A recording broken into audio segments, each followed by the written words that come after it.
What's happening, fam? L.A.R. movement still moving. Subscriber diatribe. You see the thumbnail. So, who's supposed to fix it when the gang leaders bail, right? So I'm watching L.A.R.'s channel, and he posts this Clubhouse clip of Whack 100, who's in the thumbnail, talking about what's going on in L.A. and how it's getting a little wild, and it's probably gonna get worse. And how, at the end of it, he was like, if you got any ladies in your family, you need to make sure that they get registered to get a gun permit and firearms, and they take them to the shooting range so they should know how to shoot, because they might have to defend themselves. And then the young brother dies in Chicago, beat up a kid in a fight, and the kid loses the fight, doesn't throw a punch in the fight, but then gets up and starts shooting. And it's like, all right. But then they beat up the lady who filmed it. Like, I don't understand that, but whatever. But this makes the bigger question about these whole scenarios is, people have been talking about protection and, how the street guys are protecting people. And I used to have guys in my comment, I don't know what's going on with you, but we protect people. And I'm like, yeah, I've been around the streets more than you. I can tell you that, and I know good and well that's not true. So when I saw this, it just made me think about how, see, y'all asking for protection, but even the guys who quote unquote run, sitting at the table and supposed to be the leaders, they bail. They always bailed. It's not just, guys died, guys went to jail. Sometimes you had the snitches and the rats become the leaders, and then guys that grow up, and the guys that have a family, and if they grow up and have a family, you understand that. But ultimately they bailed. And what I mean by they bail is, they create this environment, this situation, and then they get old and they get too hot, then they run.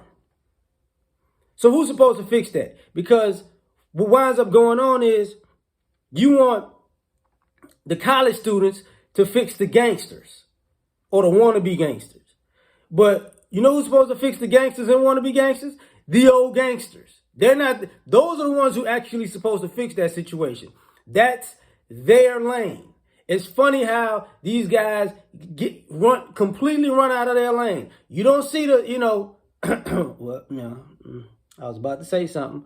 It could have been taken out of context, but the college students ain't running around here bailing on other college students. You know what I'm saying? The graduates ain't running out here bailing on graduates. The workers ain't out here bailing on other people who working. They're not. They're cultivating that environment by telling people what they need to do, how they can prepare themselves for the future, this, that, and the third.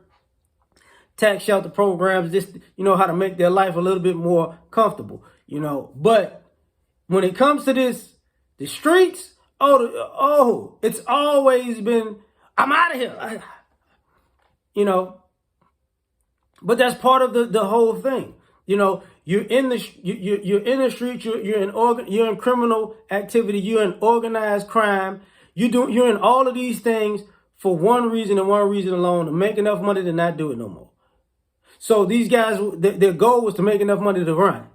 I'm out. I'm gone. I'm doing something legit. But see, the problem is when they go and bail and do something legit, they're leaving all of the things that they did behind. Everything that they did, they left behind. Oh yeah, I did that. I caused that. I shot up that house. You know what I'm saying? I sold to those people. Yep. I was part of the beef. I probably kicked off the beef with them, and they still warring now. But I'm out of here. I'm out. I'm going to the suburbs. I got to protect my family.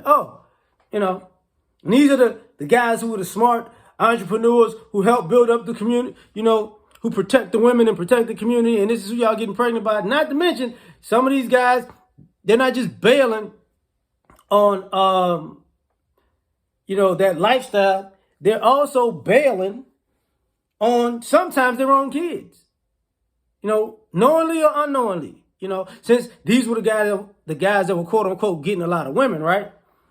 Or these guys are the father figures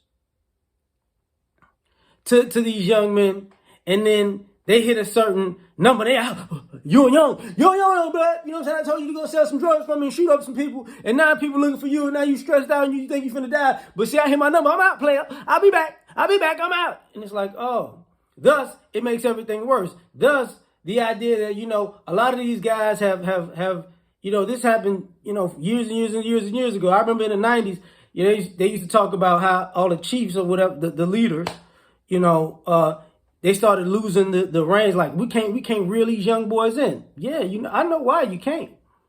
Because you bailing on them. You know, you bailed on them. You use them as crash dummies. They figured out you use them as crash dummies. They mad in the mug. And now you feel like, you know, I'm done. I'm bailing. But you're going to leave them to pick up the pieces. And now they madder than ever. You know what I'm saying? They just mad as ever. And it doesn't bother you because as long as you can get out, you know, maybe you're going to move to another state. You know, move to another city and just, we out of here. You know, when you come back, you might be a target.